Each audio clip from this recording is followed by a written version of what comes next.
হার্টের জোর না থাকলে এই খেলা দেখবেন না। ফুটবল যে শেষ বাঁশির আগ পর্যন্ত অনিশ্চয়তার খেলা, তা আবারও প্রমাণ করলো মেসির আর্জেন্টিনা। হার থেকে অবিশ্বাস্য জয় ফাইনালে মেসির আর্জেন্টিনা।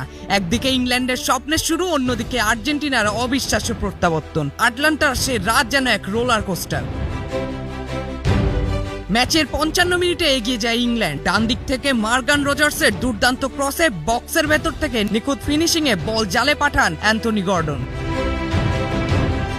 গোলের পর ইংলিশ সমর্থকদের উল্লাসে মনে হচ্ছিল ফাইনালের টিকিট বুঝি নিশ্চিত করেই ফেলেছেন থ্রি লায়ন্সরা। কিন্তু প্রতিপক্ষ যে বর্তমান বিশ্ব চ্যাম্পিয়ন আর্জেন্টিনা, পিছিয়ে পড়েও হাল ছাড়েনি মেসির দল। সময় যত গড়িয়েছে ততই আক্রমণের ধার বাড়িয়েছে আলবিসেলেস্তেরা।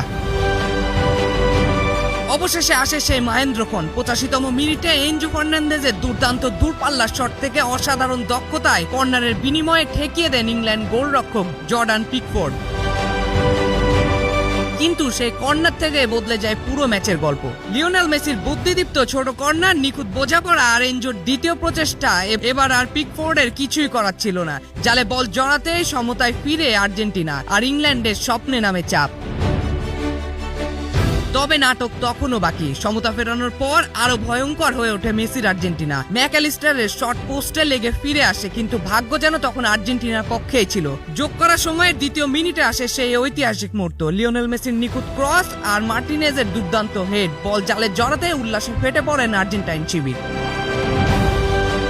55 মিনিটে পিছিয়ে পড়া দলটি মাত্র কয়েক মিনিটের ব্যবধানে ম্যাচকে ঘুরিয়ে দেয় 2-1 গোলে। শেষ বাঁশি বাজতেই নিশ্চিত হয় আরেকটি মহাযুদ্ধ জিতে ফাইনালে মেসির আর্জেন্টিনা। কারণ এই দল জানে বিশ্বকাপের মঞ্চে হার মানার আগে শেষ মুহূর্ত পর্যন্ত লড়াই করতে হয় কিভাবে।